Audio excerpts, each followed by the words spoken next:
ശ്രീമദ് ഭാഗവതം നമ്മുടെ 36-ാമത്തെ ക്ലാസ്സായിട്ട് സ്കന്ധം 3-ലെ 7-ാമത്തെ അധ്യായമായ മൈത്രേയൻ വിതുരർക്ക് സംശയനിവൃത്തി വരുത്തിക്കൊടുക്കുന്നതാണ് കാണാൻ പോകുന്നത്. അതിനു മുമ്പിൽ ഇതെല്ലാം സൃഷ്ടിയായിട്ട് ബന്ധപ്പെട്ട കാര്യങ്ങളാണ്. പ്രപഞ്ചം സൃഷ്ടിക്കുമ്പോൾ എങ്ങനെയാണ് സൃഷ്ടിച്ചത് എന്നുള്ള ഒരു ഏകദേശ രൂപം കഥരൂപത്തിൽ വിവരിക്കുകയാണ്. ഒരു കഥയിലൂടെ സാധാരണക്കാരന് വേണ്ടിയിട്ടാണ്. അപ്പോൾ സാധാരണക്കാരന് വേണ്ടി പറയുമ്പോൾ, ഒരു കഥയിലൂടെ പറയുമ്പോൾ 100% അതിൻ്റെ കാര്യങ്ങളൊന്നും പറയാൻ പറ്റില്ല. അതൊരു ഉദാഹരണ സഹിതം പറഞ്ഞു തരികയാണ്. അതാദ്യം മനസ്സിലാക്കിക്കൊണ്ട് ഇനി മുന്നോട്ടേക്ക് പോകാം. നമ്മൾ പറഞ്ഞു, നമ്മളെ ജനിതക ഘടനയിൽ നമ്മളുണ്ടാകുന്ന എങ്ങനെയാണ്? ഒരു ജനിതക ഘടനയുണ്ട്. ജീനുകളെല്ലാം കൂടിയ ക്രോമസോമെല്ലാം കൂടിയ ഒരു ചുറ്റുകോണിയുടെ മാതിരിയെല്ലാം ഉള്ളൊരു സംഗതി. അതിലെന്തുണ്ട്? അതിൽ നമ്മുടെ എല്ലാ സ്വഭാവവിശേഷങ്ങളും ഉണ്ട്. അതൊരു പ്ലാന് മാതിരി കാണണം. കാരണം ആ പ്ലാൻ അനുസരിച്ചാണ് പിന്നെ എല്ലാം അനുകൂല സാഹചര്യം വരുമ്പോൾ ഒരു ഫലം അതിൽ നിന്ന് ഓരോന്നിനെയും ക്രമത്തിൽ, അതിൽ പ്ലാൻ ചെയ്ത ക്രമത്തിൽ വളർന്ന് ഒരു വലിയ മനുഷ്യനായിത്തീരുന്നു. അതുപോലെ ഒരു വിത്തിലുള്ള ജനിതക ഘടന അനുകൂലമായ സാഹചര്യം വരുമ്പോൾ അതിൽ നിന്ന് വികസിച്ച്, അപ്പോൾ എല്ലാ ഗുണങ്ങളും അതിനകത്തുണ്ട്. ആ വിത്തിൻ്റെ പ്ലാനാണത്. ഒരു പ്ലാനിൽ നിന്നാണ് വീടുണ്ടാകുന്നത്. പ്ലാനിൽ എങ്ങനെയുണ്ടോ അതിനനുസരിച്ച് അത് ആ നിർമ്മിക്കുന്ന ആളിലെ പ്രേരണ ചെലുത്തിക്കൊണ്ട് ഒരു വീടായിട്ട് മാറുന്നു. അപ്പം എല്ലാ പ്ലാനിലും അതേപോലെ ഈ ജീനിലുണ്ട്, ഈ മുട്ടയിലുണ്ട്. മുട്ടയിലുള്ള ആ ഘടകം ക്രമത്തിൽ അനുകൂലമായ സാഹചര്യത്തിൽ വളർന്ന് കോഴിയായി വരുന്നു. അപ്പം അതിൻ്റെ എല്ലാം അതിലുണ്ട്.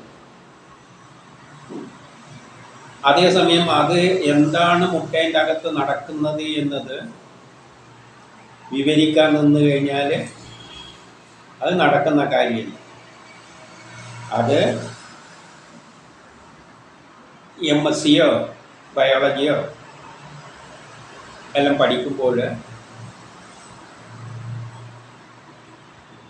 അവിടെ വെച്ചിട്ട് ആണ് ഈ മുട്ടേൻ്റെ അകത്ത് നടക്കുന്ന, അതിൻ്റെ അകത്ത് എന്തെല്ലാം രാസപ്രവർത്തനങ്ങൾ നടക്കുന്നു, എങ്ങനെയാണ് ഈ ജനിതഘടന മാറുന്നത് എന്നെല്ലാം അതിൻ്റെ പ്രോഗ്രാമെല്ലാം വെച്ച് പഠിക്കണ്ടെങ്കിൽ MSc ലെവലിലേക്ക് പോകേണ്ടി വരും. അത് അത്രയും ഗാഢമായിട്ട് അത് നമ്മളെ സാധാരണ ഭൂരിപക്ഷം 99% വരുന്നൊരു വിഷയമല്ല. എന്താണ് മുട്ടേൻ്റെ അകത്ത് സംഭവിക്കുന്നത്? അതിൻ്റെ അകത്ത് ആദ്യമുള്ള ജനിതക ഘടന എന്താണ്? ആ ജനിതക ഘടന എങ്ങനെയാണ് അത് പരിവർത്തനം ചെയ്ത് അല്ലെങ്കിൽ മനുഷ്യൻ്റെ കാര്യത്തിൽ ഈ ജീനുകൾ എങ്ങനെയാണ് ഓരോ ഘട്ടത്തിലും എന്തെല്ലാം രാസപ്രവർത്തനങ്ങൾ അവിടെ നടന്നിട്ട് എങ്ങനെയാണ് അതൊരു മനുഷ്യനായി തീരുന്നത് എന്നുള്ളത് വിവരിക്കാൻ നിന്നാൽ നടക്കുന്ന കാര്യമല്ല. പക്ഷെ ഇത് പറഞ്ഞാൽ അറിയാം, ആ ജനിതക ഘടനയുണ്ട്, ഒരു പ്ലാനുണ്ട്. ആ പ്ലാനിനനുസരിച്ച് അതിൻ്റെ അകത്ത് എല്ലാ സ്വഭാവവിശേഷങ്ങളുണ്ട്. ഒരു മനുഷ്യന് വേണ്ട എല്ലാ സ്വഭാവവും അതിൻ്റെ അകത്ത് രേഖപ്പെടുത്തി വെച്ചിട്ടുണ്ട്. ആ പ്ലാൻ അനുസരിച്ചാണ് അത് വരുന്നത്. അതേ രൂപത്തിൽ തന്നെയാണ് ഇവിടെ ഒരു വിരാട പുരുഷനായിട്ട് ചിത്രീകരിച്ചിരിക്കുന്നത്. അതൊരു പ്ലാനാണ്. പ്രപഞ്ചം ഉണ്ടാകുന്നതിനെക്കാട്ടി മുമ്പിൽ ഈ പ്രപഞ്ചത്തിൽ എന്തെല്ലാം ഉണ്ടാകുമല്ലോ അതെല്ലാം ഒരു മനുഷ്യൻ്റെ രൂപത്തിൽ സങ്കല്പിച്ചുകൊണ്ട് വലിയൊരു മനുഷ്യൻ, അതിന് കുറേ തലകൾ, അതിൻ്റെ തലയാണ് എൻ്റെ തലയോ എല്ലാം അടക്കം, അതിന് അനേകം കൈകൾ, അതെല്ലാം ഒറ്റ ഒന്നാണ്, വേറെ വിട്ടതല്ല. എല്ലാവരുടെയും കാല് കൂടിയതാണ് അതിൻ്റെ കാല്. അതിൻ്റെ രോമത്തിൽ നിന്ന് വരുന്ന മരങ്ങളാണെന്ന് നേരത്തെ പറഞ്ഞു കഴിഞ്ഞു. ഈ നാട്ടിൽ കാണുന്ന എല്ലാ മരങ്ങളെല്ലാം നമ്മളെ ശരീരത്തിലെ ത്വക്കിൽ നിന്ന് വരുന്ന രോമങ്ങൾ പോലെയാണ് അതിൻ്റെ ശരീരത്തിൽ നിന്ന് ഇങ്ങനെ വരികയാണ്. അപ്പം അത്രയും വലിയൊരു പ്രപഞ്ചമായി സങ്കല്പിച്ചാൽ, പ്രപഞ്ചത്തെ മുഴുവൻ ഒരു മനുഷ്യനായി സങ്കല്പിച്ചാൽ, അതാണ് അതിൻ്റെ ജനിതഘടന. അതിലെന്തുണ്ട്? നാളെ പ്രപഞ്ചമായി മാറേണ്ടതായ എല്ലാ ഗുണവിശേഷങ്ങളും അതിൻ്റെ അകത്തുണ്ട്. അപ്പം അതിൽ നിന്നൊരു പ്രേരക ശക്തി, പല പ്രേരക ശക്തികൾ വന്നിട്ട്, അപ്പം ചില സമയത്ത് ഉണ്ടാക്കും, ചിലപ്പോൾ നശിപ്പിക്കും. ആ പ്രേരക ശക്തിനെ മൂന്നായി തിരിച്ചു. ബ്രഹ്മ, വിഷ്ണു, മഹേശ്വരന്മാർ. വീട് വെക്കുമ്പോഴും പലതുണ്ടല്ലോ, മേസ്ത്രിയുണ്ട്, മരത്തിൻ്റെ പണിയെടുക്കുന്ന, ഇങ്ങനെ പലവരുണ്ടല്ലോ. അതേമാതിരി അതിൻ്റെ പിന്നിലെല്ലാം ഒരു പ്രേരക ശക്തിയുണ്ട്. ആ പ്രേരക ശക്തിയാണ് അതിനെ ക്രമത്തിൽ കൃതയുഗം ത്രേത, ആദ്യം പ്രപഞ്ചം സൃഷ്ടിക്കുന്നു, പിന്നെ കൃതയുഗം ത്രേതായുഗം ദ്വാപരയുഗത്തിലൂടെ മനുഷ്യനെ സൃഷ്ടിക്കുന്നു. മനുഷ്യരുടെ കർമ്മം ചെയ്യിപ്പിച്ചുകൊണ്ട് നല്ലൊരു സുന്ദരമായ ലോകം ഉണ്ടാക്കുന്നു. പിന്നെ പൊളിച്ചു കെട്ടിയിട്ട് ആദ്യം കൊണ്ടുപോകുന്നു, പിന്നെ ആദ്യം ഉണ്ടാകുന്നു. ഇതുപോലെ ചേനേൻ്റെ അകത്തുള്ള ചെടി വളരും, വലുതാവും, പിന്നെ ഒത്തുപോകും, പിന്നെ ആദ്യം ചേനേന്ന് പിന്നെയും വരും. ഇങ്ങനെ വരുന്ന മാതിരി ഇതങ്ങനെ പോയിക്കൊണ്ടിരിക്കും. എന്തിനാന്ന് ചോദിച്ചു കഴിഞ്ഞാൽ അതിന് ഉത്തരവൊന്നുമില്ല, ഋഷികൾക്കും ഉത്തരമില്ല. അപ്പം അങ്ങനെയുള്ള ജനിതക ഘടനയായിട്ട് ആ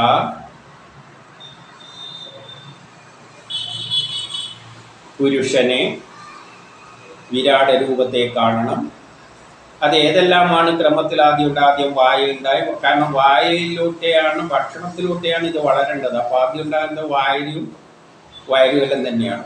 കാരണം ഭക്ഷണത്തിലൂടെയാണല്ലോ, കല്ലിലൂടെയാണല്ലോ. ഒരു പ്ലാൻ ഉണ്ടെങ്കിലും ആദ്യം കല്ലെല്ലാം ഉണ്ടായാലല്ലേ കെട്ടി പോകാൻ പറ്റും.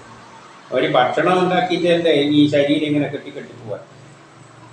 അപ്പം വായു വരുന്നു, മറ്റേ അണ്ണാക്ക് വരുന്നു, ഇങ്ങനെയെല്ലാം പറഞ്ഞുകൊണ്ട് ഒരു സാധാരണക്കാരന് വേണ്ട തരത്തിൽ അത്രയും ഒരു കഥയിലൂടെ പറഞ്ഞ് മനസ്സിലാക്കാൻ പറ്റുള്ളൂ. അതാണ് മൈത്രേയൻ തന്നെ പറഞ്ഞത്. എനിക്ക് പറഞ്ഞ് മനസ്സിലാക്കാൻ പറ്റുന്ന എൻ്റെ ബുദ്ധി കൊണ്ട് പറഞ്ഞ് മനസ്സിലാക്കാൻ പറ്റുന്ന നേരത്തെ പറഞ്ഞു തന്നിട്ടുണ്ട്. അല്ലാതെ ആദ്യമുള്ള സംഗതിയുടെ ഘടനയെല്ലാം പറയുകയെന്ന് വെച്ചാൽ അത് അത്രയും പ്രയാസമാണ്. ഇപ്പം മുട്ടയിൽ എങ്ങനെയാ കുട്ടിയിൽ അതിൻ്റെ അകത്തുള്ള ഓരോ രാസഘടന, അതിൻ്റെ ക്രോമസോമുകളെല്ലാം പിടിച്ചുകൊണ്ട് പറയണമെന്ന് വെച്ച് കഴിഞ്ഞാൽ അതൊന്നും നടക്കുന്ന കാര്യമല്ല. അതല്ലെങ്കിൽ ഏതെങ്കിലും ക്ലാസ്സിൽ പോയി തിന്നിട്ട് അത്രയും അത് എവിടെ എത്തിയെന്ന് ചിന്തിച്ചു നോക്കുക. അപ്പം ഈ തരത്തിൽ വേണം അതിനെ കാണാൻ.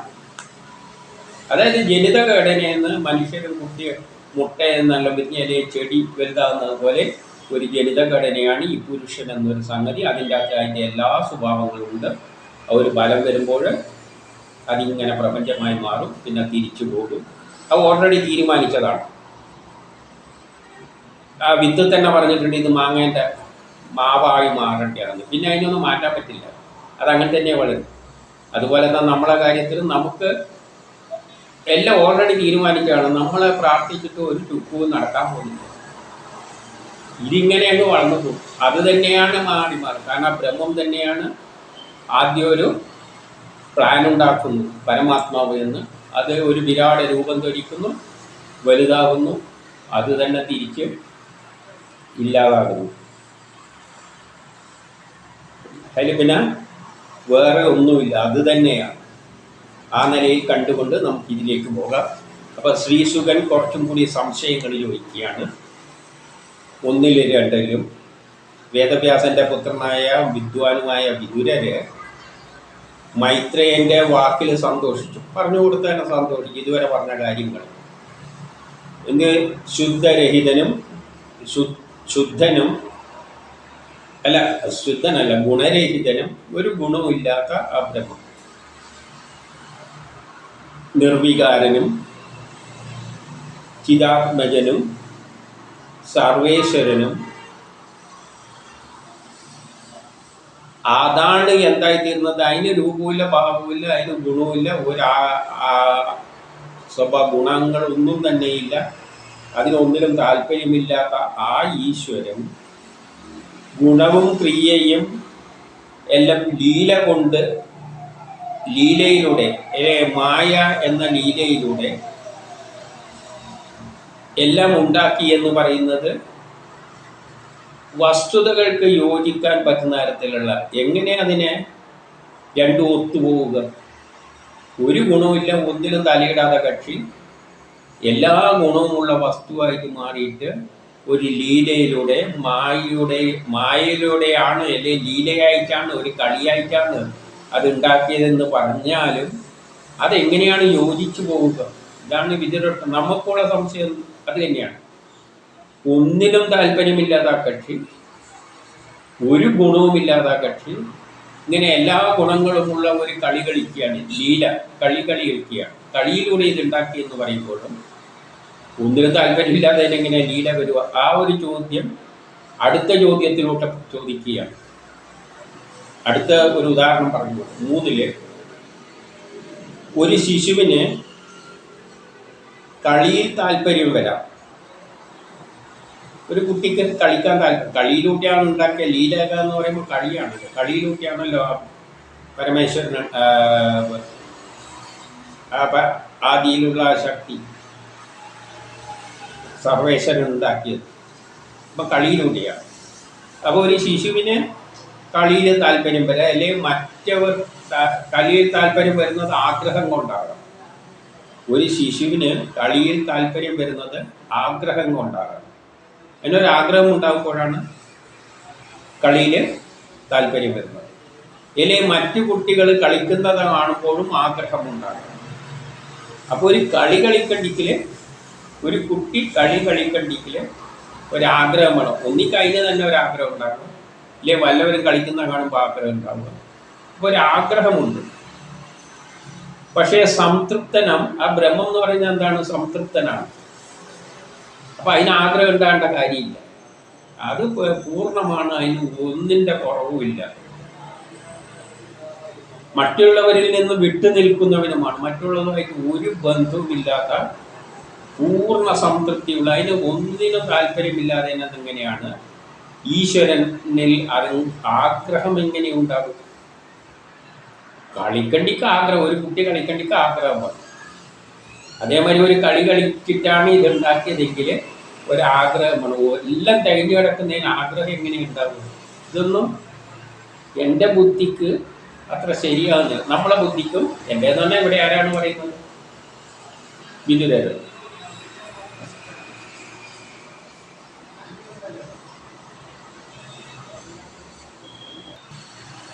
ഇങ്ങനെ 4 പറയുകയാണ്. ഈ സർവേശ്വരൻ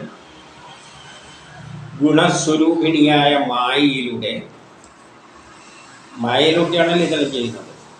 അപ്പം ഗുണങ്ങൾ മായയിലൂടെയാണ് തുടങ്ങുന്നത്. ആ മായ വരുമ്പോഴാണ് ഗുണങ്ങളെല്ലാം വരുന്നത്, ഗുണമുള്ള ലോകം ഉണ്ടാകുന്നത്.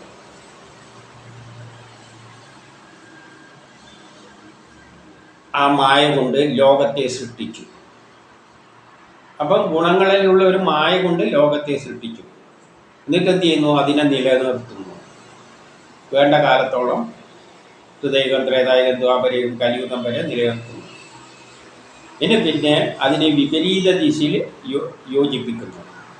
അപ്പം എങ്ങനെയാണോ ഉണ്ടാകുന്നത് അതുപോലെ തിരിച്ച് അങ്ങോട്ടേക്ക് പോകുന്നു. നേരത്തെ ഞാൻ പറഞ്ഞ ചേനയിൽ നിന്ന് ഒരു ചെടി ഉണ്ടായിക്കഴിഞ്ഞാൽ ചേനേൻ്റെ അറ്റത്തുനിന്ന് പാടാൻ തുടങ്ങും. ഇലേൻ്റെ അട്ട് വാടി വാടി വാടി വാടി വാടി തണ്ടുമെല്ലാം വാടി വാടി എങ്ങനെയാണോ അടിയിൽ നിന്ന് മുകളിലോട്ട് പോയി അതുമാതിരി തന്നെ പോയിട്ട് അതിൽ ലയിക്കുന്നു.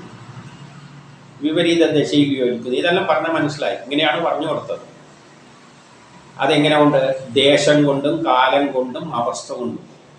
സമയത്തിൻ്റെ അടിസ്ഥാനത്തിലുള്ള കാലം കൊണ്ടല്ല, കാലത്തിനനുസരിച്ചാണ് ഈ പുരോഗതി ഇങ്ങനെ ഉണ്ടാകുന്നത്. പിന്നെ അന്യബന്ധം കൊണ്ടും വിലോപം കൊണ്ടും. ബന്ധമുണ്ടാകുന്നുണ്ട്, വിലോപം ഉണ്ടാകുന്നുണ്ട്, വേർപെടുന്നുണ്ട്, യോജിക്കുന്നുണ്ട്. ഇതെല്ലാം ചെയ്തുകൊണ്ട് തന്നെയാണ് എല്ലാം ഉണ്ടായിരിക്കുന്നത്. ബോധത്തോടുകൂടി ഇരിക്കുന്ന അങ്ങനെയുള്ള ആത്മാവിൻ്റെ പേരിലാണ്, ഒരു പരമാത്മാവിൻ്റെ ബോധത്തിലൂടെയാണ് ഇതെല്ലാം ഉണ്ടാകുന്നത്. അതെല്ലാം ശരി തന്നെ. പക്ഷെ അത് അവിദ്യയോട് എങ്ങനെ സംയോജിക്കും? ഇതെല്ലാം അവിദ്യയാണ്, മോഡേൺ സയൻസാണ്. പക്ഷേ ബ്രഹ്മം എന്ന് പറയുന്നത് വിദ്യയാണ്. ഈ വിദ്യ ഈ അവിദ്യയായിട്ട് എങ്ങനെ ചേരുന്നു എന്നുള്ള കാര്യം ഒട്ടും പിടികിട്ടുന്നില്ല. മറ്റേത് വിദ്യയാണ്, യഥാർത്ഥ ജ്ഞാനം അതാണ്. യഥാർത്ഥ ജ്ഞാനം പിന്നെ ഈ ചുള് അവിദ്യയോട് കൂട്ടുകൂടുന്ന എങ്ങനെ, അവിദ്യയും വെച്ചുകൊണ്ട് ചെയ്യുന്ന എങ്ങനെ? യഥാർത്ഥ ജ്ഞാനം ഇത് രണ്ടും വിപരീതവുമാണ്. വിദ്യയും അവിദ്യ എന്ന് പറഞ്ഞാൽ മോഡേൺ സയൻസ്. മോഡേൺ സയൻസ് കണ്ടെത്തിയിട്ട് ക്വാണ്ടം മെക്കാനിക്സിൽ എത്തിയിട്ട് അപ്പുറത്തേക്ക് കടക്കാൻ പോകുമ്പോൾ എന്ത് പറ്റി? ഇതുവരെ എന്തെല്ലാം കണ്ടെത്തിയോ അതെല്ലാം തെറ്റാണെന്ന് പറയേണ്ടി വരും എന്ന് തോന്നി ശാസ്ത്രജ്ഞർ. എന്തിനെ കൊണ്ട് ഉണ്ടാക്കിയെന്നെല്ലാം നോക്കിയിട്ട് നോക്കി അവസാനം ആറ്റം എത്തി, ഇലക്ട്രോൺ എത്തി, പ്രോട്ടോൺ എത്തി, അവസാനം ഊർജ്ജം എത്തി, ക്വാണ്ടം മെക്കാനിക്സ് എത്തി. അതിൻ്റെ അപ്പുറം ഇനി ഏതിൽ നിന്നാണ് ഉണ്ടാകുന്നത് നോക്കുമ്പോൾ ഇതുവരെ എന്തെല്ലാം ശാസ്ത്രങ്ങൾ പറഞ്ഞിട്ടുണ്ടോ അതിന് നേരെ എതിര് പറയേണ്ടി വരും. അപ്പം ഈ വിദ്യ, മോഡേൺ സയൻസ് എന്ന വിദ്യ, മറ്റേതാണ് യഥാർത്ഥ ജ്ഞാനം, അതാണ് വിദ്യ, ബ്രഹ്മവുമായിട്ട് ബന്ധപ്പെട്ട്. അതാണിപ്പോൾ ശരിയായ സയൻസ്. ആ ശരിയായ സയൻസ് എങ്ങനെയാണ് ഈ മണ്ടത്തരമുള്ള സയൻസുമായിട്ട് പോകുന്നത് എന്നാണ് ഇവിടെ ചോദിക്കുന്നത്. യഥാർത്ഥ ജ്ഞാനി ഈ മണ്ടത്തരത്തിൻ്റെ പിന്നാലെ പോയില്ലല്ലോ, അവിദ്യയുടെ പിന്നാലെ പോകണം. രണ്ടും വ്യത്യസ്തമാണല്ലോ. അപ്പോൾ അതെങ്ങനെയാണ് എന്ന് ചോദിക്കുകയാണ്.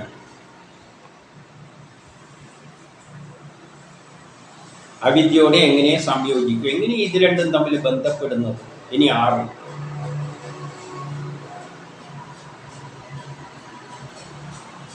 എന്നിട്ട് 6 പറയുകയാണ് ഈശ്വരൻ. അങ്ങ് പറഞ്ഞ ഈശ്വരൻ എല്ലാ ശരീരത്തിലും അവസ്ഥാഭേദമനുസരിച്ച് നിലകൊള്ളുകയാണ്. അതായത് ആ ഈശ്വരൻ ഒരു വിശ്വാസിയായിട്ട് ഒരാളുടെ ഉള്ളിലും ഒരു അവിശ്വാസിയായിട്ട് വേറൊരാളുടെ ഉള്ളിലും വ്യത്യസ്തമായിട്ട് നിലകൊള്ളുകയാണ്. അതിനാകട്ടെ ഈ ഒരു ഗുണവും ഇല്ലതാണ്. അത് വിശ്വാസിയല്ല അവിശ്വാസിയല്ല, അതിനൊരു ഗുണവും ഇല്ലതാണ്. അങ്ങനെയുള്ള അത് അവസ്ഥാഭേദത്തോടെ എല്ലാറ്റിലും നിലകൊള്ളുന്നുവെങ്കിലും അവൻ ഏകനാണ്, പലതായി മാറിയിരിക്കുകയാണ്. പക്ഷെ അവൻ ഏകനാണെന്ന് പറയുമ്പോൾ തന്നെ പലതായിട്ട് എങ്ങനെ മാറുന്നു? ഏകനാണെങ്കിൽ പിന്നെ പലതായി മാറേണ്ട ആവശ്യമില്ല. പിന്നെ അവനെങ്ങനെ ഏകനാണെന്ന് പറയാൻ പറ്റും? പക്ഷേ അത് ഏകനാണ്, ഇങ്ങനെ പലതായിട്ടൊന്നുമില്ല. സർവേശ്വരൻ തന്നെ ആ ഏകനായ സർവേശ്വരനാണ്. ആ ഏകനായ സർവേശ്വരനാണ് എന്ത് ചെയ്തിരിക്കുന്ന പലതായിട്ട് മാറിയിരിക്കുന്ന. അതേസമയം ഇവന് സ്വസ്വരൂപ ഭ്രംശമോ കർമ്മഹേതുവായി സംസാര ദുഃഖമോ എങ്ങനെയുണ്ട്? അവൻ എന്നിട്ട് ദുഃഖിക്കുകയും ചെയ്തു. ഓരോ മനുഷ്യനായിട്ട് വന്നിട്ട് പ്രമോദായി വന്നിട്ട് ചിലപ്പം കരയും, ചിലപ്പം ദുഃഖിക്കും, ചിലപ്പോൾ സന്തോഷിക്കും. അതിനായിട്ട് ഗുണമില്ല, ഒരു ദുഃഖമില്ല എന്ന് പറയും. ഇതെങ്ങനെയാണ് സംഭവിക്കുന്നത്? ഇനി 7 എൻ്റെ മനസ്സ് ഇത്തരത്തിലുള്ള അജ്ഞാന ദുഃഖത്തിൽ കറങ്ങി നടക്കുന്നു. എന്നിട്ട് പറയുകയാണ് എൻ്റെ മനസ്സ് ഇങ്ങനെ ഇതെൻ്റെ അജ്ഞാനം തന്നെയായിരിക്കാം, അതുകൊണ്ട് ഇങ്ങനെ. പക്ഷെ എന്നാലും എനിക്ക് പിടിയൊന്നും കിട്ടുന്നില്ല. എൻ്റെ മനസ്സ് ഈ അജ്ഞാനത്തിൽ കറങ്ങി നടക്കുകയാണ്. എൻ്റെ ഈ വിമ്മിഷ്ടത്തെ ദൂരീകരിക്കുക. അതുകൊണ്ട് എൻ്റെയുള്ള ഈ വിമ്മിഷ്ടത്തെ അങ്ങൊന്ന് ദൂരീകരിച്ച് തരണം. അപ്പോൾ 8 ശുകം പറയുകയാണ്, വിദുരര് പരമാർത്ഥം അറിയുവാൻ ഇങ്ങനെ ചോദിച്ചപ്പോൾ മൈത്രേയൻ ചെറു പുഞ്ചിരിയോടുകൂടി പറഞ്ഞു. ഇത് കേട്ടപ്പോൾ മൈത്രേയൻ ഒരു ചെറു പുഞ്ചിരിയോടുകൂടി പറയുകയാണ്,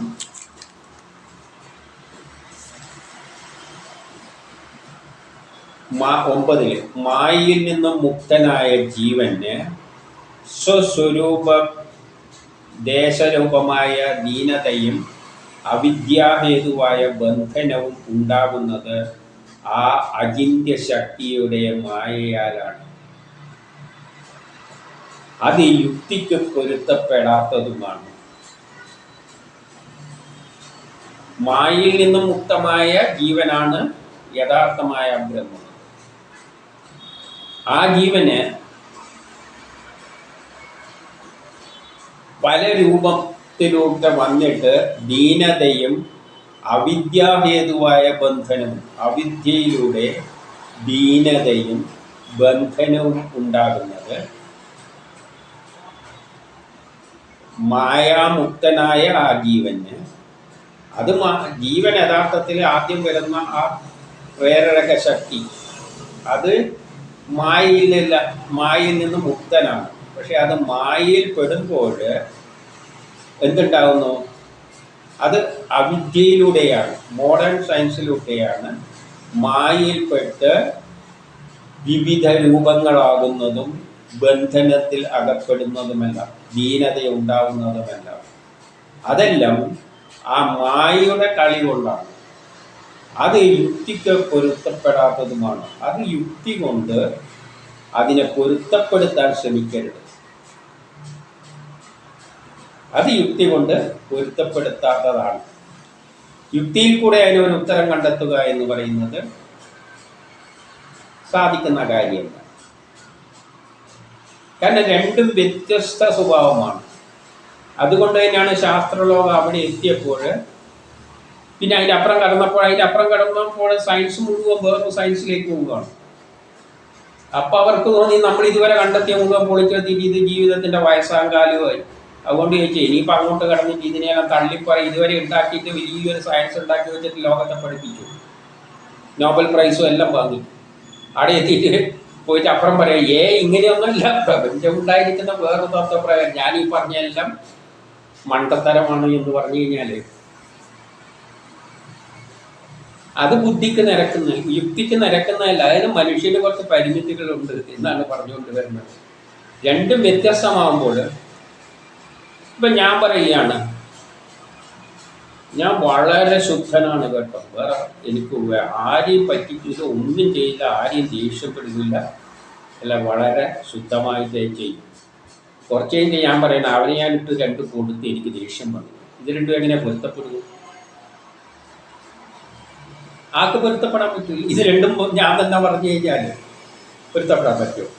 എനിക്ക് ദേഷ്യം വരുന്നില്ല, ഒരു ചോദിക്കില്ല, ഞാൻ ശാന്തനാണ്, അതേ ഞാൻ പറയുന്നതാണ്. പിന്നെ ഒരു സമയം ഞാൻ കയറിയിട്ട് അവനിട്ട് നല്ലോണം കൊടുത്തിട്ടുണ്ട്. ഇതെങ്ങനെയാണ് പൊരുത്തപ്പെടുന്നത്? ഇപ്പം കോടതി പോലും എന്താ ചെയ്യുക? ആ പറയുന്നത് വൈരുദ്ധ്യമായിപ്പോയി, അപ്പോൾ എടുത്ത് കളയും, അതെടുക്കില്ല. അതിനാണ് കക്ഷികളെ അല്ലെങ്കിൽ ദൃക്സാക്ഷികളെയെല്ലാം വിസ്തരിക്കുമ്പോൾ ഇവൻ എന്താണോ പറയുന്നത് അതിന് പൊരുത്തപ്പെടാതെ ഒരു എതിരുണ്ടായിക്കഴിഞ്ഞാൽ പിന്നെ കോടതി അവിടെ നിർത്തി. പിന്നെ കോടതിയും ഇപ്പരിപാടി മുമ്പോട്ട് പോകാൻ പറ്റില്ല എന്ന് പറഞ്ഞ് കളയും. രണ്ടും എങ്ങനെ ഒക്കുന്നത്? ഇത് യുക്തി കൊണ്ട് നടക്കുന്ന കാര്യമല്ല, അവിടെ മതിയായിക്കൊള്ളുക. അപ്പോഴും ഒരു വ്യക്തിയെപ്പെട്ട് ഒരു കക്ഷി പറയുകയാണ്, ഇവൻ നല്ല സ്വഭാവമാണ് കേട്ടോ. ശരി, നല്ല സ്വഭാവം, ഒരു പാപം പിന്നെ ഒരിക്കവൻ ചെയ്തിട്ടുണ്ട് എന്നും കൂടി പറഞ്ഞു കഴിഞ്ഞാലോ അത് സത്യമായിരിക്കും. അവൻ ജീവിതത്തിൽ 100 വയസ്സിലുള്ള കക്ഷിയാണെന്ന് വെച്ചാൽ 100 വയസ്സ് വരെ നല്ലതേ ചെയ്തിട്ടുള്ളൂ. പക്ഷെ ഒരു സമയം കുറച്ച് തെറ്റ് ചെയ്തിട്ടുണ്ട് എന്ന് പറഞ്ഞാൽ അത് സത്യമായിക്കൂടെ? ആകാം. പക്ഷെ അതെങ്ങനെ ബുദ്ധിക്ക് നിരക്കുന്നത് എങ്ങനെയാണ്? അപ്പൊ ഇതിനെല്ലാം എന്തുണ്ട്? അത് യുക്തിക്ക് പൊരുത്തപ്പെടാത്തതാണ്. അതുകൊണ്ട് അതിലേക്ക് പറ്റി അധികം ചിന്തിക്കേണ്ട. അതുകൊണ്ടാണ് വേദങ്ങൾ ആ സയൻസിനെ, ക്വാണ്ടം മെക്കാനിക്സിന് മുമ്പിലുള്ള ബ്രഹ്മം തൊട്ടുള്ള സയൻസിനെ പരാ സയൻസ് എന്നും ഇപ്പുറത്തേതിനെ അപരാ സയൻസ് എന്നും പറയുന്നത്. അപരാ സയൻസിൽ ഒന്നിൽ നിന്ന് കുറച്ചെടുത്തു കഴിഞ്ഞാൽ അത് കുറയും. അതാണ് അടിസ്ഥാനപരമായ സയൻസ്. ഒരു 10 കിലോ അരി ഉണ്ടെങ്കിൽ അതിൽ നിന്ന് 1 കിലോ എടുത്ത് ചോറാക്കിയാൽ പിന്നെ ഇവിടെ 9 കിലോ ഉണ്ടാവുക. അതാണ് അപരാ സയൻസിൻ്റെ അടിസ്ഥാന തത്വം. എന്നാൽ പരാ സയൻസിലെടുക്കുമ്പം 10 കിലോ അരി ഉണ്ടെങ്കിൽ അതിനകത്ത് 1 കിലോ എടുത്താൽ അത് 10 ആയിട്ട് തന്നെ എത്തും.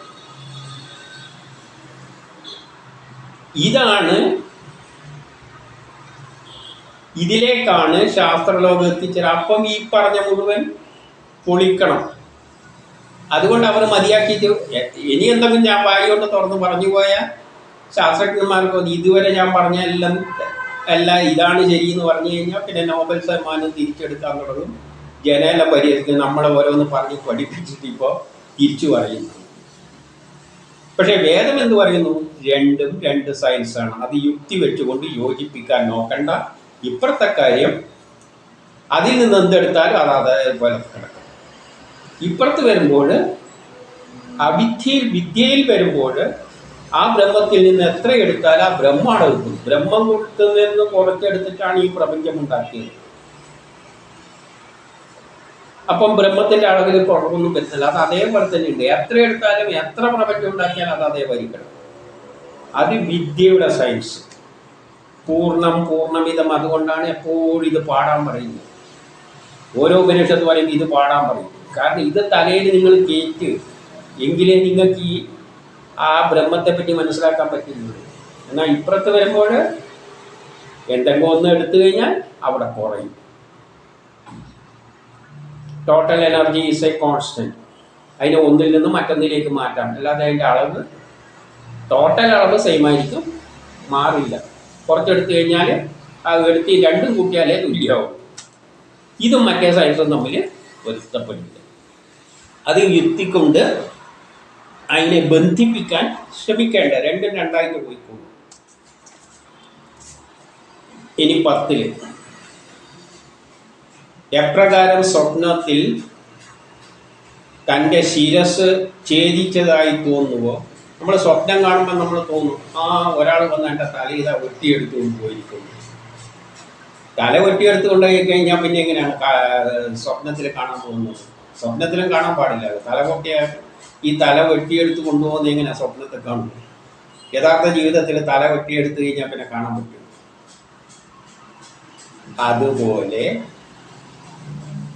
അതേപോലെ ജീവാത്മാവ് തന്നിൽ വൈപരീത്യം തോന്നുകയാണ്. ജീവാത്മാവിന് തന്നിൽ വൈപരീത്യം തോന്നുകയാണ്. ജീവാത്മാവിന് ഇങ്ങനെ രണ്ടായിട്ടെല്ലാം തോന്നും. അതായത് ശാസ്ത്രലോകത്തിന് ക്വാണ്ടം മെക്കാനിക്സിൻ്റെ അപ്പുറം ഇപ്പുറവും നോക്കുമ്പോൾ നേരെ വിപരീതമായിട്ട് തോന്നുന്നു. അത് സ്വാഭാവികമാണ്. ഇപ്പുറം എത്തുമ്പോൾ ഇങ്ങനെയെല്ലാം തോന്നും, അപ്പുറം നിൽക്കുമ്പോൾ അപ്പുറത്തമായി തോന്നും. ഇപ്പം ബ്രഹ്മം മായയിലൂടെ കടഞ്ഞ് ഇപ്പുറത്തേക്ക് കടമ്പം അവിദ്യയിലേക്ക് വരുമ്പം ഇതെല്ലാം ഉണ്ടെന്ന് തോന്നും. അത്രയേ ഉള്ളത് തോന്നലാണത്. യഥാർത്ഥത്തിൽ മറ്റേ തന്നെയാണ്. ശരിയായ സയൻസ് ഏതാണ്? പരാസയൻസാണ്. അതിന് അധികം യുക്തി കൊണ്ടൊന്നും ബന്ധിപ്പിക്കേണ്ടെന്ന് പറഞ്ഞു വെച്ച് അദ്ദേഹം തന്നെ ഉപരി. പിന്നെ ഞാൻ കിടന്നിട്ട് ഇവിടെ ഇനി അധികം അതിനെ വ്യാഖ്യാനിക്കാൻ ശ്രമിക്കുന്നില്ല. ഇനി 11 ഏത് പ്രകാരം ചന്ദ്രൻ്റെ നിഴൽ ജലത്തിൽ ഇളകുന്നതായി തോന്നുന്നുവോ. ഇപ്പം ചന്ദ്രൻ മുകളിലുണ്ട്, നമ്മളെ ജലത്തിൽ നോക്കിയാൽ ചന്ദ്രൻ ഇങ്ങനെ ഇളകുന്ന അതൊരു വെറുതെ തോന്നലാണ്. തോന്നലുണ്ടായിക്കൂടെ? അതുമാതിരിയുള്ളൊരു തോന്നൽ തന്നെയാണ് ഈ പ്രപഞ്ചത്തിലേതായിട്ട് കണ്ടാൽ മതി. നമുക്കുള്ളൊരു തോന്നൽ മാതിരി കണ്ടാൽ മതി. യഥാർത്ഥത്തിൽ അതൊന്നുമല്ല. അതിന് രൂപവും ഭാവമില്ല, ഒന്നിലും തലയിടുന്നില്ല, അതങ്ങനെ നിൽക്കുകയാണ്. ശരിയായ ബ്രഹ്മ അതാണ്. പക്ഷേ ഈ മായ എന്ന ജലത്തിലൂടെ നമ്മൾ നോക്കുമ്പോൾ ഇതിങ്ങനെ ചലിക്കുന്നതായിട്ട് നമുക്ക് ചന്ദ്രൻ ചലിക്കുന്ന മാതിരി തോന്നുന്നതായിട്ട് കണ്ടാൽ മതി. അത്രയേ ചെയ്യാൻ പറ്റുള്ളൂ. അല്ലാതെ അതിനെ തമ്മിൽ യോജിപ്പിക്കേണ്ട കാര്യമൊന്നുമില്ല. ഇതങ്ങനെ നമുക്ക് തോന്നുന്നു. ഈ മായയിലോട്ട് ഇപ്പുറം കിടക്കുമ്പോൾ ഇങ്ങനെയെല്ലാം തോന്നുന്നു. പക്ഷേ മറ്റേതുമായിട്ട് അതിന് പൊരുത്തപ്പെടാൻ പറ്റും. തോന്നുന്ന പോലെ ആത്മാവിൽ നിന്നും വ്യതിരിക്തമായ ധർമ്മം ഇല്ലാതിരിക്കലും ജീവന് വ്യത്യസ്തമായി തോന്നിയേക്കാം. യഥാർത്ഥ ആത്മാവിന് ഈ ഗുണങ്ങളൊന്നുമില്ല. ഇങ്ങനെയുള്ള ഒരു സൃഷ്ടിക്രമത്തിലും അതിന് താല്പര്യമില്ല. പക്ഷേ ഇപ്പുറത്തുമ്പോൾ വ്യത്യസ്തമായിട്ട് അത് പ്രവർത്തിക്കുന്നതായിട്ട് ഈ മായയിൽ കിടക്കുമ്പോൾ അങ്ങനെ നമുക്ക് തോന്നുന്നതായിട്ട് കണ്ടാൽ മതി.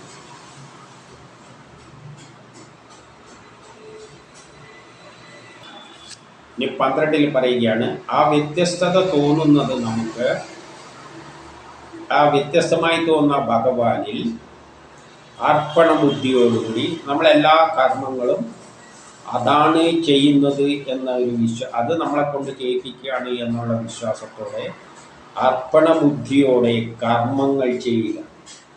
അപ്പം എനിക്ക് വേണ്ടി എന്ന നിലയിൽ ചിന്തിക്കരുത്. അത് എന്നെ സൃഷ്ടിച്ചത് ആ കർമ്മം ചെയ്യാനാണ്, അതുകൊണ്ട് ഞാനിതാ ചെയ്തു കൊടുക്കുന്നു എന്നുള്ള അർപ്പണ ബുദ്ധിയോടുകൂടി കർമ്മങ്ങൾ ചെയ്തുകൊണ്ടും ചിത്തത്തിൽ ബുദ്ധിയിൽ എപ്പോഴും ആ ബ്രഹ്മത്തെ അതാണ് എന്നെ കൊണ്ട് ചെയ്യിപ്പിക്കുന്നതെന്ന് എന്നുള്ള ചിന്ത മൂലവും നീങ്ങിയാൽ ആ വാസുദേവൻ്റെ കാരുണ്യം കൊണ്ട് എന്താവും? സാവകാശം ഈ വ്യത്യാസങ്ങളെല്ലാം അപ്രത്യക്ഷമാണ്. അപ്പോൾ ഈ വ്യത്യാസം തോന്നുന്നത് ഒഴിവാക്കുവാൻ ഒരൊറ്റ വഴിയേ ഉള്ളൂ. എല്ലാ കർമ്മങ്ങളും എന്നെ സൃഷ്ടിച്ചത് ആ കർമ്മം ചെയ്യാനാണെന്നുള്ള ചിന്തയോടുകൂടി അതിനായി ചെയ്തുകൊണ്ടിരിക്കുക.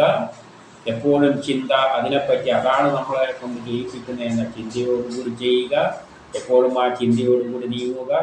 അപ്പോൾ ആ ശക്തിക്ക്, ആ ഭഗവാന് നമ്മളോട് കാരുണ്യം തോന്നുമ്പോൾ മെല്ലനെ ഈ വ്യത്യാസങ്ങൾ ഇല്ലാതായിക്കൊണ്ട്, അല്ല വേറെ വഴിയൊന്നുമില്ല, അല്ല യുക്തി വെച്ചൊന്നും അങ്ങോട്ട് പോയിട്ട് കാര്യമില്ല. എൻ്റെ 13 പറയുകയാണ്, എപ്പോഴും നമ്മൾ ആ തന്നിലിരിക്കുന്ന ആ പരമേശ്വരൻ, തന്നിൽ അത് തന്നെയാണ് ഞാൻ, അത് ഞാനായി മാറിയതാണ്. ആ വിരാട പുരുഷൻ്റെ ഒരു തലയാണ് ഈ തല, അതിൻ്റെ ഒരു ശരീരമാണിത്, അത് തന്നെയാണ് ഉള്ളിലുള്ളത് എന്ന ചിന്തയോടെ സർവേന്ദ്രിയങ്ങളെ, നമ്മുടെ എല്ലാ അവയവങ്ങളെയും അതിൽ ആർപ്പിക്കുക. നമ്മുടെ എല്ലാ കൈയും കാലും എല്ലാം ആ വിരാട പുരുഷൻ്റെതാണ് എന്ന ചിന്തയിൽ ആർക്കെങ്കിലും നീങ്ങാൻ പറ്റുമെങ്കിൽ, എൻ്റെ ഈ കൈ എന്ന് പറഞ്ഞാൽ വിരാട പുരുഷനാണ് ആ വരം, അതിൻ്റെ ഒരു അനേക കൈകളിൽ രണ്ടാണിത്. ഞാനപ്പോൾ എന്തെങ്കിലും ചെയ്യുമ്പോൾ അതാണ് ചെയ്യുന്നത് എന്നെ കൊണ്ട് ചെയ്യിപ്പിക്കുന്ന എന്നൊരു ചിന്തയിൽ നീങ്ങിക്കഴിഞ്ഞു കഴിഞ്ഞാൽ നമ്മൾ ഗാഠനിദ്രയിൽ എങ്ങനെയാണോ ഇരിക്കുന്നത് ആ അവസ്ഥയിൽ എന്ത് പറ്റും? നമ്മൾ ദുഃഖങ്ങളെല്ലാം ഇല്ലാതാകും. ഇപ്പം തൂക്കിക്കൊല്ലാൻ വിധിച്ചതായിരിക്കും, പക്ഷെ നല്ല ഉറക്കാണെങ്കിൽ നമുക്കൊരു പ്രശ്നമില്ല. ആ തരത്തിൽ എന്തായിത്തീരും? നമ്മളെ എല്ലാ പ്രശ്നങ്ങളും, അനാവശ്യ ചിന്തകളെല്ലാം ഇല്ലാതെയായി മാറും. എന്ത് ചെയ്താൽ മതി? ഇതെല്ലാം അതാണ്, അതിൻ്റെ തലയാണിത്, അതിൻ്റെ കൈയാണ്, കുറേ കൈയുള്ളതിൽ ഇതാണ്, അതാണ് ചലിപ്പിക്കുന്നതെന്ന് ചിന്തിച്ചാൽ മാത്രം അത് വളരെ ലളിതമാണ്. അപ്പോഴെന്തായാലും പൂർണ്ണമായും നമ്മുടെ ക്ലേശങ്ങളെല്ലാം ഇല്ലാതാകും.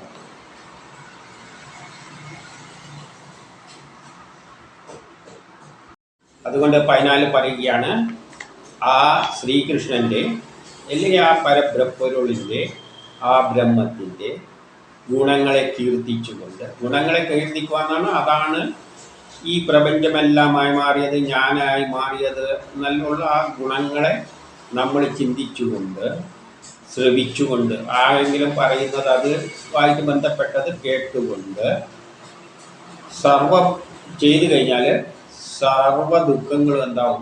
ഇല്ലാതാവും. എല്ലാം അതായിട്ട് ചിന്തിച്ചു കഴിഞ്ഞാൽ പിന്നെ നമുക്ക് ദുഃഖിക്കേണ്ട കാര്യമില്ല.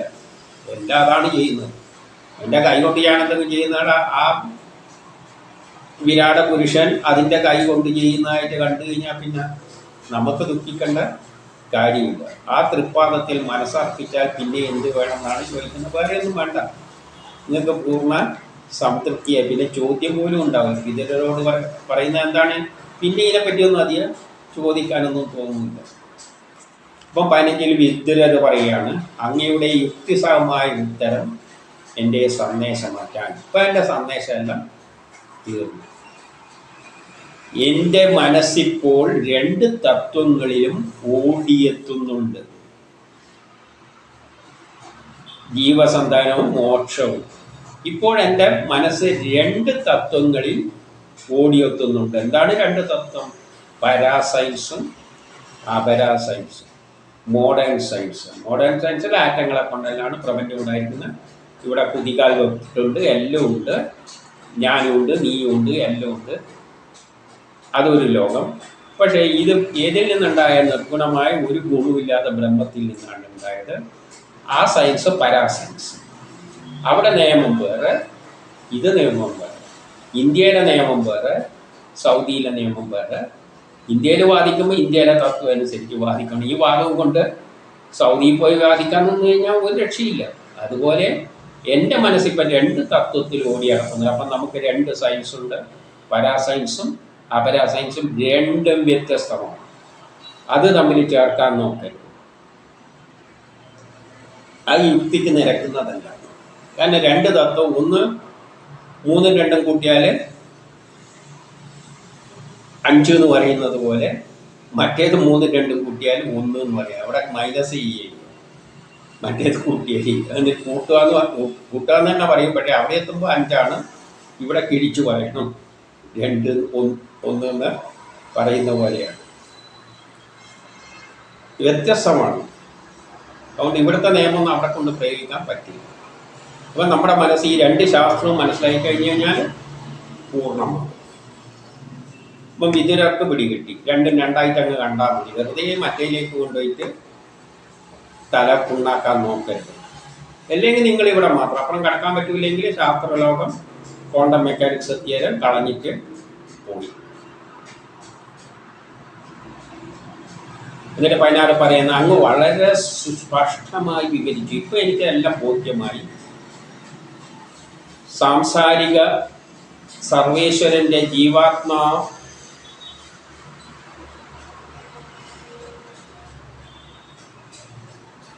സാംസാരിക സർവേശ്വരൻ്റെ, അതായത് ഈ പ്രപഞ്ചത്തിലെ സർവേശ്വരൻ്റെ ജീവാത്മാവായ വിഷയം മായയെ ആശ്രയിച്ചുകൊണ്ടാണ് ആഭാസിക്കുന്നത്. അതായത് ആ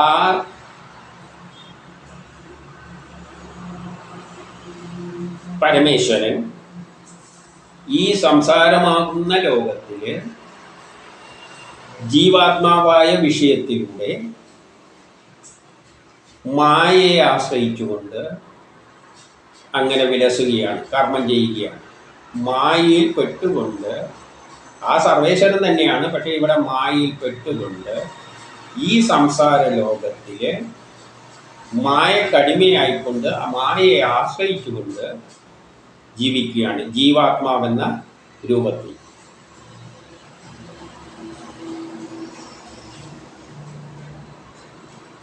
അത് പരമാത്മാവിൽ നിന്നും അകന്നതും അടിസ്ഥാനമില്ലാത്തതുമാകുന്നു.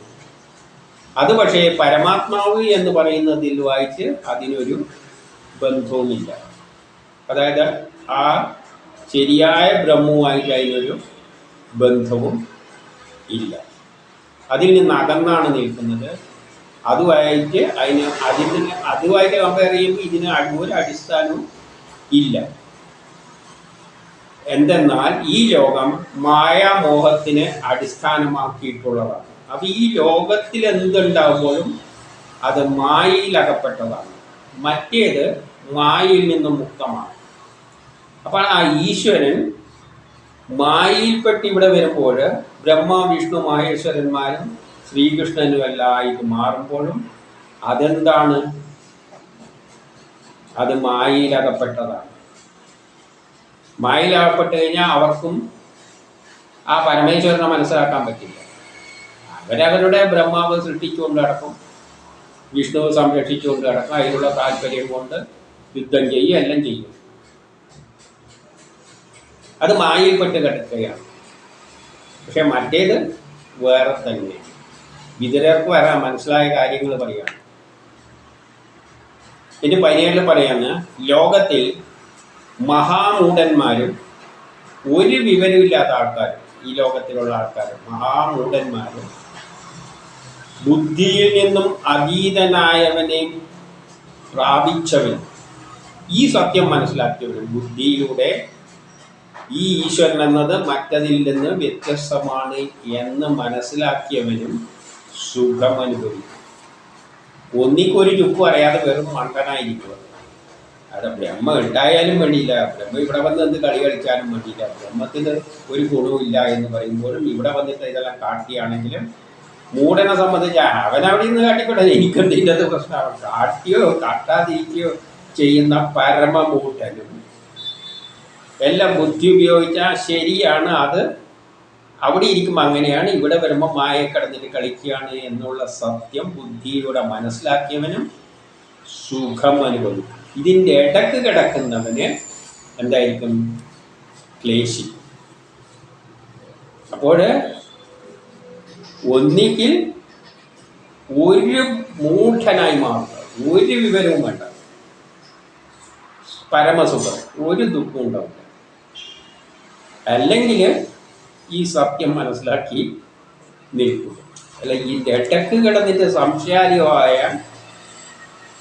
പിന്നെ ആകെ ക്ലേശങ്ങളായി. ആര് പറയാണ്?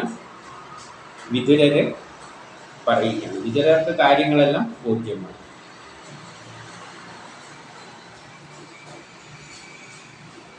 ഇനി 18 പറയുകയാണ്, ആത്മാവിൽ നിന്നും വ്യത്യസ്തമായി ഉണ്ടെന്ന് തോന്നുന്നതാണെങ്കിൽ കൂടി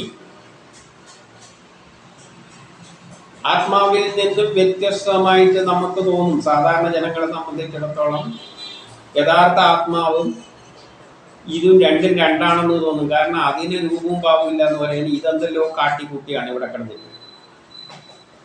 കാരണം മഹാഭാരത യുദ്ധം എല്ലാം തമ്മിൽ അടിപ്പിക്കുകയെല്ലാം ചെയ്തില്ലോ. മറ്റേനാണെങ്കിൽ ഇതൊന്നും താല്പര്യമില്ല എന്ന് പറഞ്ഞിരിക്കുന്നു. രണ്ടും വ്യത്യസ്തമായി തോന്നുകയാണെങ്കിൽ കൂടി അങ്ങനെയുള്ള മനുഷ്യരും ഉണ്ടാകുമല്ലോ. അപ്പൊ എന്ത് വേണം? അതിൻ്റെ അർത്ഥമില്ലായ്മയെ മനസ്സിൽ ഉറപ്പിച്ച ശേഷം അതിലൂടെ ഞാൻ അങ്ങയുടെ പാദശുശ്രൂഷക്കായി നീക്കിക്കൊള്ളാം, ശുശ്രൂഷ കൊണ്ട് അതിനെ നീക്കിക്കൊള്ളാം. അതായത് ശരിയായ ഗുരുവിൻ്റെ ഉപദേശം സ്വീകരിച്ചുകൊണ്ട്, ഇവിടെ ആരുടെ ഉപദേശമാണ്? മൈത്രേയൻ്റെ. എനിക്ക് രണ്ടായിട്ട് തോന്നുന്നുണ്ടെങ്കിലും അങ്ങ് പറയുന്നതിൽ വിശ്വാസം അർപ്പിച്ചുകൊണ്ട് അങ്ങയുടെ പാദം പിന്തുടരുന്നുകൊണ്ട് ഞാൻ അങ്ങനെ പോയി ക്രമത്തിൽ അങ്ങനെ പോയിക്കൊണ്ട് നിന്ന് കഴിഞ്ഞാൽ എന്തു പറ്റും? എനിക്കും ആ സത്യം ക്രമത്തിൽ മനസ്സിലാവും. അപ്പം വേറൊരു വഴിയും കൂടിയും പറഞ്ഞു തരികയാണ്. മൈത്രേയൻ എന്ന ഗുരു പറയുന്ന ഈ കാര്യത്തെ എനിക്കത് രണ്ടായിട്ട് തോന്നിയാണ്, എന്നാലും അങ്ങ് പറയുന്ന വിശ്വസിച്ചിട്ട് ഞാൻ അങ്ങയുടെ പിന്നാലെ കൂടാമെന്ന് പോയിക്കൊണ്ടിരുന്നു കഴിഞ്ഞാൽ ഒരു സമയത്തുമ്പോൾ എന്തായി മാറും? ആ സത്യം മനസ്സിൽ തെളിഞ്ഞു വരും. അങ്ങനെ മുക്തി നേടാം. അങ്ങനെ മുക്തിയിലേക്ക് എത്തും. ഇതേ വഴിയുള്ള വഴികൾ പറഞ്ഞു തരും. ഇങ്ങനെ ഏതെങ്കിലും ആയിട്ട് ഈ രണ്ടിനെയും രണ്ടായിട്ട് കാണാതെ ഒന്നായി കാണുന്ന ഒരവസ്ഥയിലേക്ക് എത്തണം. അതുകൊണ്ട് 19 പറയാണ്, ഗുരു സേവ കൊണ്ട് ശരിയായ ഗുരു ഈ പറയുന്ന തത്വം രണ്ടും ഒന്നാണ്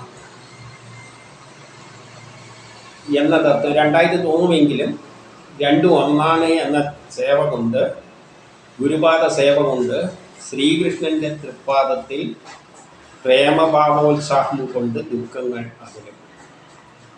അങ്ങനെ ആ ശ്രീകൃഷ്ണ ലീലകളിൽ തന്നെ അതൊരു ലീലയായി കണ്ടുകൊണ്ട് അതിൽ തന്നെ മനസ്സ് വിശ്വസിക്കുക, അല്ലാതെ വേറെ വഴിയൊന്നുമില്ല. ചെയ്തു കഴിഞ്ഞാൽ ദുഃഖങ്ങൾ അകലും. രണ്ടും ഒന്നാണെന്നുള്ള അതൊരു ലീലയായി കണ്ടുകൊണ്ട് ആ ഒരു നിർഗുണമായ ബ്രഹ്മത്തിൻ്റെ ഒരു കളി മാതിരി കണ്ടുകൊണ്ട് അങ്ങ് പോയി കഴിഞ്ഞാൽ ഈ ദുഃഖമെല്ലാം തീരും. അല്ലാതെ രണ്ടായിട്ട് ഇങ്ങനെ അത് തമ്മിൽ യോജിക്കാൻ ശ്രമിപ്പിച്ചു കഴിഞ്ഞാൽ കാര്യം നടക്കില്ല.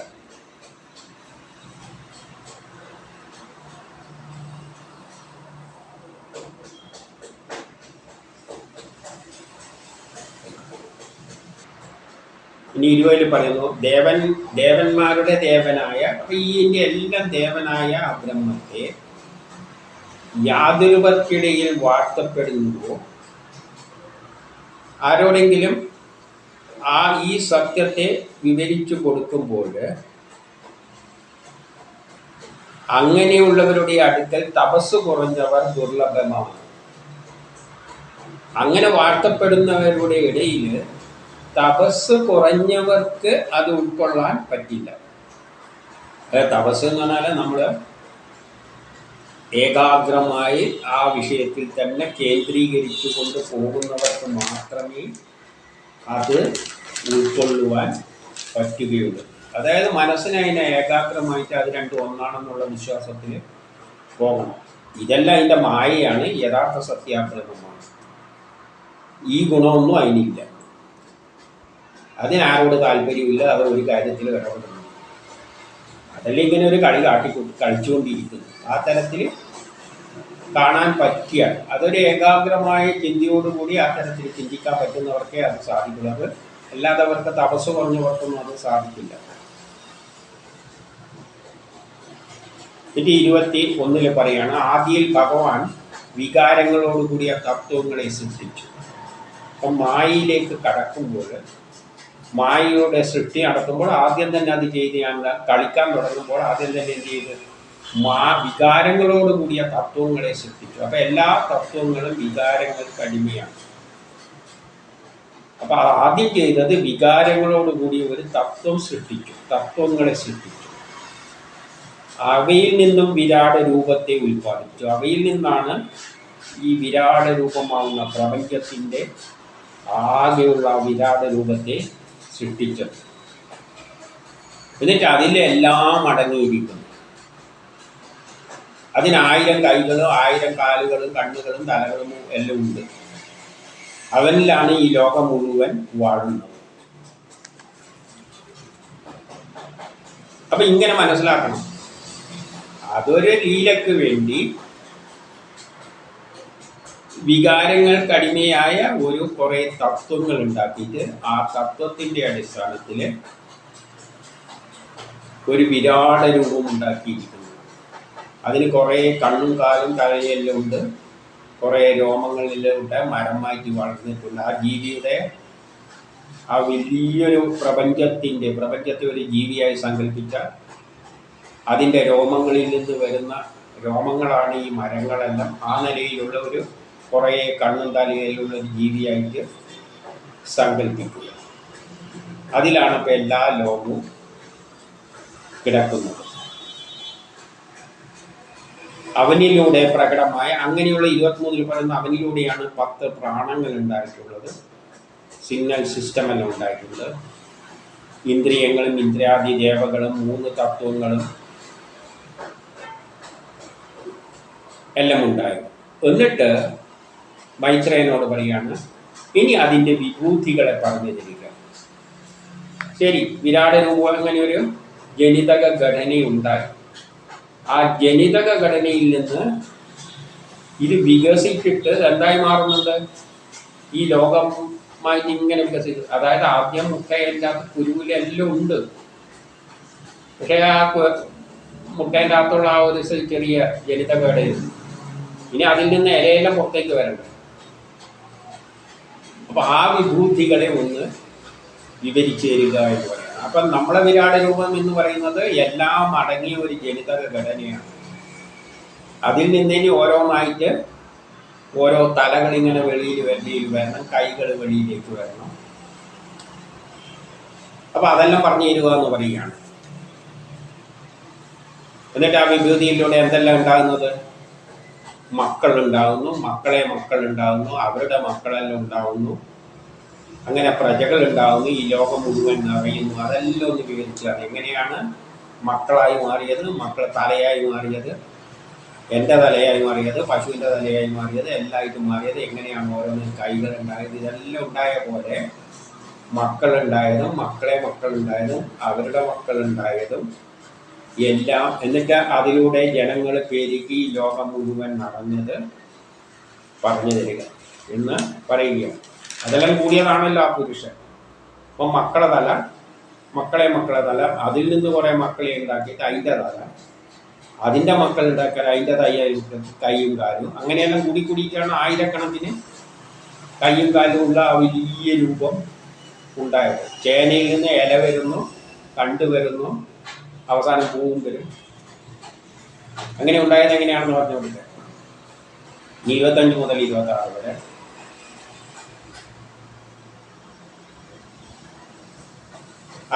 അതിൽ നിന്നും ബ്രഹ്മദേവൻ ഏതെല്ലാം പ്രജാപതിമാരെ സൃഷ്ടിച്ചു, ആദ്യ സൃഷ്ടി, തുടർന്നുള്ള മനുക്കളിലൂടെയുള്ള സൃഷ്ടി, മന്വന്തരങ്ങൾ ഉണ്ടായത്, അതിലെ വംശങ്ങൾ, അവയുമായിട്ട് ബന്ധപ്പെട്ട കഥകൾ, ഭൂമിക്ക് മുകളിലും താഴെയുമുള്ള ലോകങ്ങൾ, അവയുടെ അളവ്, ഈ ലോകങ്ങളുടെ അളവെല്ലാം എങ്ങനെയാണ്, ഇതെല്ലാം വിവരിച്ചു തരിക.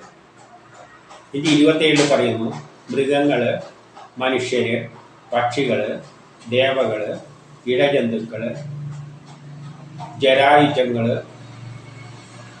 സ്വരജങ്ങൾ, സ്വേദജങ്ങൾ, അണ്ടജങ്ങൾ, ഇവയുടെയെല്ലാം സൃഷ്ടിക്രമം വിവരിക്കുക.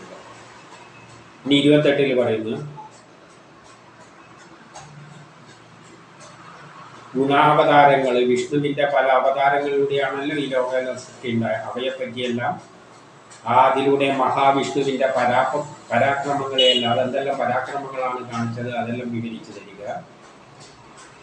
29 മുതൽ 35 വരെ പറയുന്നു, ആകാശം, ആചാരങ്ങൾ, സ്വഭാവം എന്നിവയുടെ അടിസ്ഥാനത്തിൽ വർണ്ണാശ്രമ ധർമ്മങ്ങൾ എങ്ങനെയാണ് ഉണ്ടായത്, ആകാശത്തിൻ്റെ അടിസ്ഥാനത്തിൽ, ആചാരങ്ങളുടെ അടിസ്ഥാനത്തിൽ, സ്വഭാവത്തിൻ്റെ അടിസ്ഥാനത്തിൽ എങ്ങനെയാണ് വർണ്ണാശ്രമ ധർമ്മങ്ങൾ ഉണ്ടായത്, ഋഷികളുടെ ഉത്ഭവം, വേദവിഭാഗം, യാഗങ്ങൾ, ധ്യാന കർമ്മ സന്യാസ യോഗങ്ങൾ, സാഖ്യയോഗം, ഭക്തിയോഗം, വേദവിരുദ്ധമായ കർമ്മങ്ങൾ, വേദത്തിനെതിരായിട്ടുള്ള ആൾക്കാർ ഇവിടെയുണ്ട്, ജീവലോകത്തിൻ്റെ ഗതി, സിദ്ധി, മോക്ഷം, വിരോധമില്ലാതെ പരസ്പരം അനുഷ്ഠിക്കേണ്ട വിധം, ജനങ്ങൾ തമ്മിൽ വിരോധമൊന്നുമില്ലാതെ എങ്ങനെ കർമ്മങ്ങൾ അനുഷ്ഠിക്കണം, കൃഷി, വ്യവസായം, വിപരീത അനുഷ്ഠാനങ്ങൾ,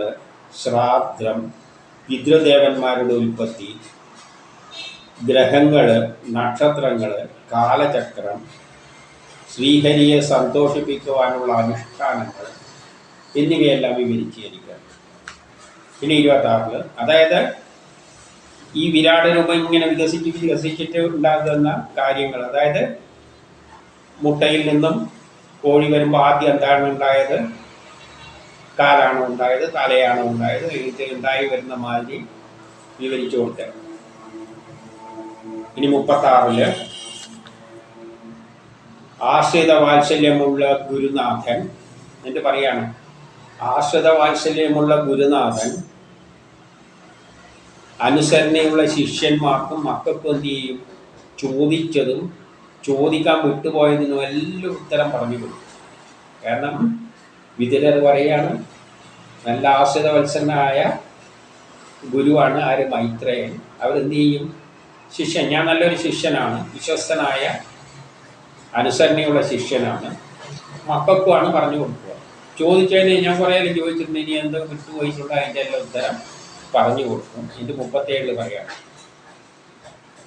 മഹാതത്വങ്ങളുടെ പ്രളയം ഏതുവിധം, എപ്പോൾ, സർവേശ്വരൻ, ആർക്ക്, അപ്പോൾ അവരെ ആരാധിക്കും, അതായത് അവസാനം എല്ലാം ബ്രഹ്മസാക്ഷാത്കാര ഇതെല്ലാം പോയി തിരിച്ച് അതിൽ പോയി ചേരുമ്പോൾ ആരാണ് അദ്ദേഹത്തെ ആശ്രയിക്കുന്നത്, ആരദ്ദേഹത്തെ ഉപാസിക്കുക ആ സമയത്ത്.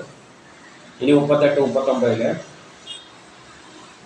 ജീവാത്മാവും പരമാത്മാവിൻ്റെ സ്വരൂപം, ഗുരുവിനെയും ശിഷ്യനെയും തമ്മിൽ യോജിപ്പിക്കുന്ന യഥാർത്ഥ ജ്ഞാനം എന്താണ്, അതിനുള്ള സാധനകൾ എന്താണ്,